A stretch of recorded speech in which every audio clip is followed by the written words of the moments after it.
So here we are with my 1987 GMC 2500. That last video you would have watched us do the cab swap to the half-ton chassis. And so what we did a little bit off camera, we got the interior back together and we moved my 6AL to under the hood finally, because that actually makes quite a bit of ticking noise. Like, it's annoying when you don't have a radio, which I think was kind of affecting some stuff. So now we're going to start with their front suspension and going to QA1 full tubular control arms and coilovers, which I've been really excited to do. So now I just got to do that and swap all the front suspension.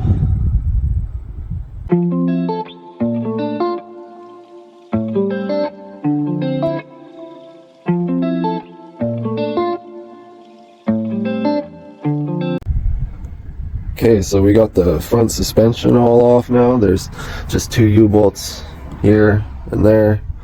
The bolts are kind of up here. They're not too bad to get at, but it can be a pain. But that is all that holds the bottom control arm on, and then, you know, all the other stuff. These bolts hold the top control arm on. So you take those off, and then there's actually two bolts behind here for the bottom ones.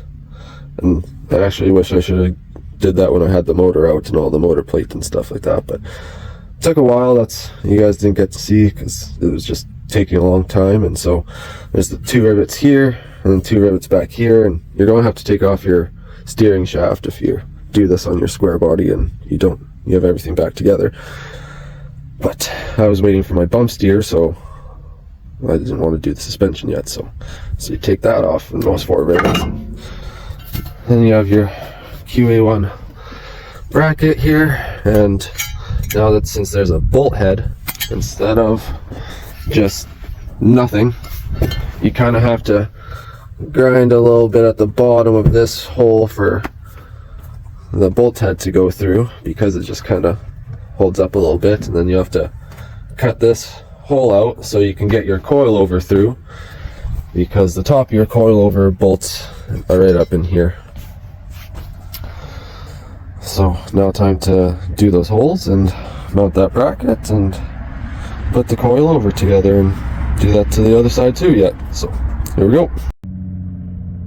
Alright, so I got my holes cut both sides and I got both holes reamed, and now the bracket just goes right on there.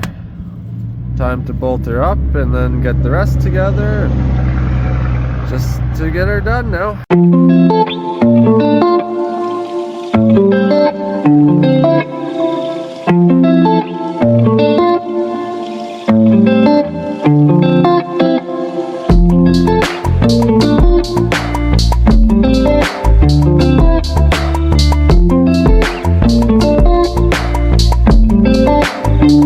Alright, so we got our brackets on and bolted down and everything. So now we need to take our bolt and our washer, and then there's these little guys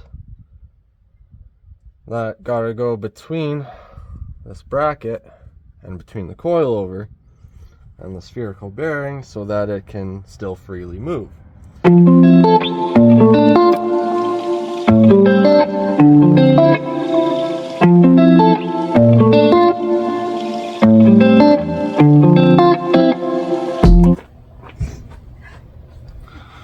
Alright, so by this time you're going to have a shortish bolt, coarse thread all the way, another long bolt, coarse thread, and you're going to want to use the right size washers, because I didn't, just because you could use a bigger washer, but the problem is it kind of gets into the weld that they have here. So then the next thing is you're going to attach it, and these are the nice fancy U-bolts they give you, nice grade 8, because all you need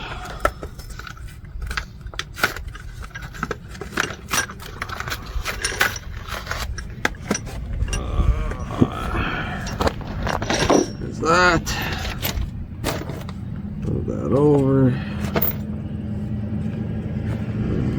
There's the garbage.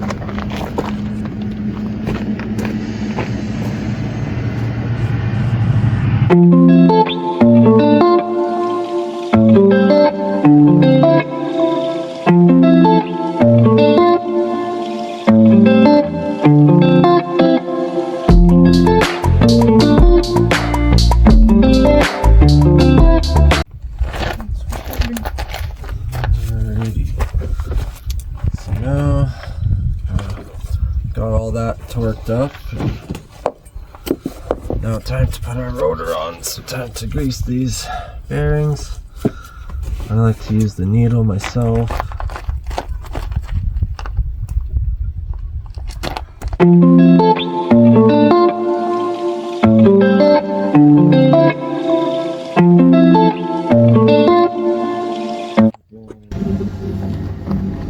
Alright, so now with that popped in there, I like to stick some more grease inside of the rotor here, because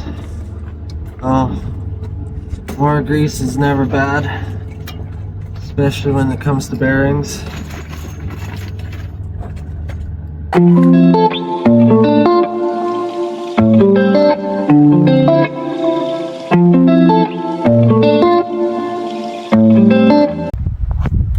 So now that we got the spindle on in the rotor, finally able to put the wheels on and put it down on the ground, and oh yeah, it's definitely low. But the front end will pick back up once I do the rear. It's just because it's at an angle, but yeah, it's the first time you guys get to see the wheels I picked out. I got 275 40 R18 Firestone Indy Firehawk 500s. So those should be pretty decent. Now time to cut all this stuff off. We got to get all these rivets, all those rivets and crap. And I believe this cross member gets replaced, but I don't quite remember exactly. I'll have to read the instructions and shit.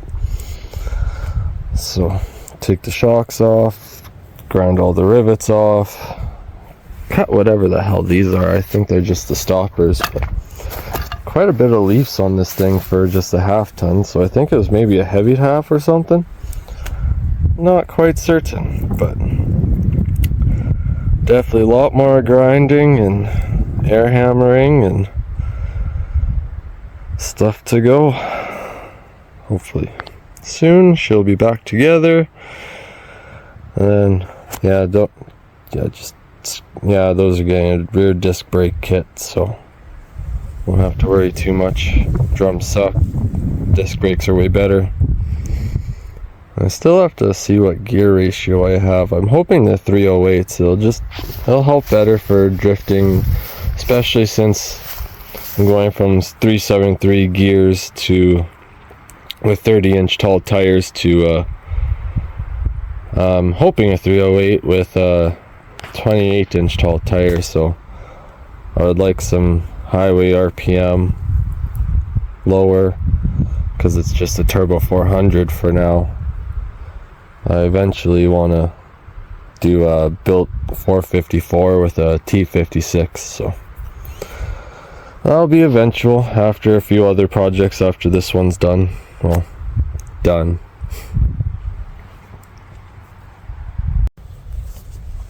Alright, since now we have the rivets ground and cut, I started cutting them because grinding was taking a little too long for my liking, so just cut them into 3-4 pieces. Then I'm just gonna air hammer them off and get the brackets off, and grind the rest of the rivet down and push it through. So yeah, slowly getting there. Really time consuming, so quite a bit of rivets to go. Alright, well, air compressor's ready, so might as well get at her.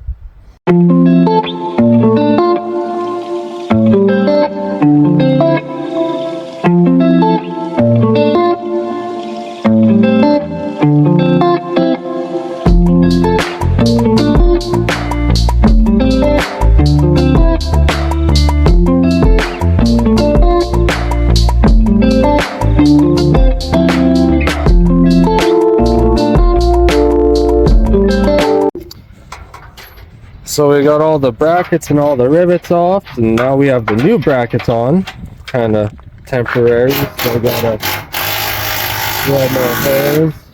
As you can see, there's not any there. I drilled those, and now it's start assembling. I got the 5/8 holes drilled out from the leaf spring pad. And all these holes that you reuse for these are going to have to be drilled out to 7/16, and they just use the top and the bottom. But it's slowly getting there. Okay, so we got the trailing arms all in. I still need to drill these yet, but I'm just trying to get it all kind of assembled before I drill those. But for the torque arm, for long boxes, you find the second box bolt, I guess, and you take your bracket, and then I kind of messed this one up, so that's why mine's a little oblong here. But you go on that, you put it in, and you want it between, and then you just drill your holes. Mine's a little messed up because I didn't quite drill it right. It's kind of hard from the bottom. And so I did the same to that side. Now it's time to put the trailing arm bracket on.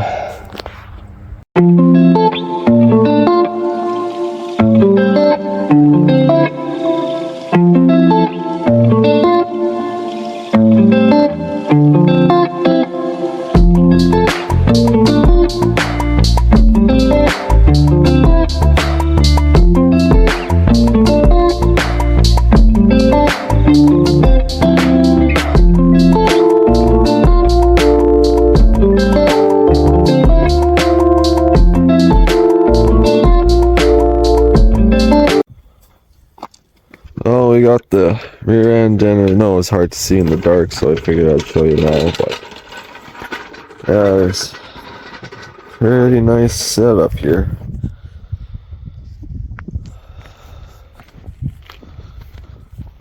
I gotta still do some tweaking yet, like that one pan hard bar there. It's got to be flat, not angled like it is, as you can see. But I still gotta get the ride height done when the box is on, because that thing's actually kind of pretty heavy, so might take a bit of weight.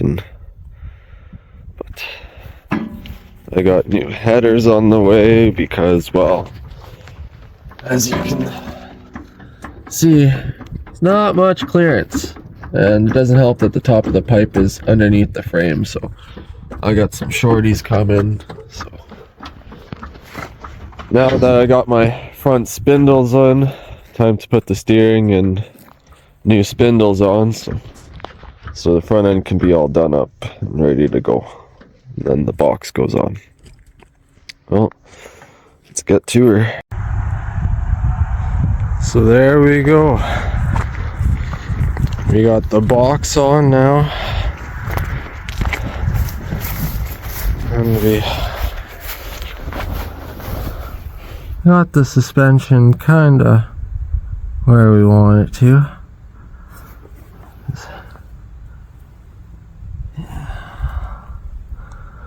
May need to go up a little bit on there, but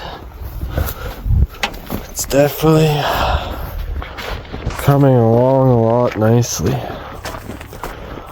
So turns out the spindles I got the wrong ones. I apparently ordered the 1-inch rotor ones instead of the 1 1/4 ones, so they didn't quite work, so I'm still on the other ones. But got my steering on finally. Not quite bunged up because I need to replace that tie rod, because apparently that one's an inner, not an outer. So I was wondering why it wasn't going very well. But yeah, going to raise up the front a little bit because there's a lot of lip here that'll probably hit my tire steering, so I'm going to raise it up a little bit to transfer a little more weight to the back. So next thing to do is I'll be cutting this whole center section out, then just have some airflow because I'm putting the rad back here because it's a little heavy being a 454 up front, so I'm just trying to get as much weight into the back as I can because I'll have my big fuel cell roughly in this area, and then I'll have my little 1 gallon kind of behind it between the tailgate and the big fuel cell. So, or at least that's my plan. I may have to mount it to that side of the box, but we'll see how she goes. But just gotta bolt the box down and put the taillights wiring back in, and should be one unit again. It just looks so nice. It's finally back in kind of one piece, and I'm loving it. I love the way it sits. Oh, it's so beautiful.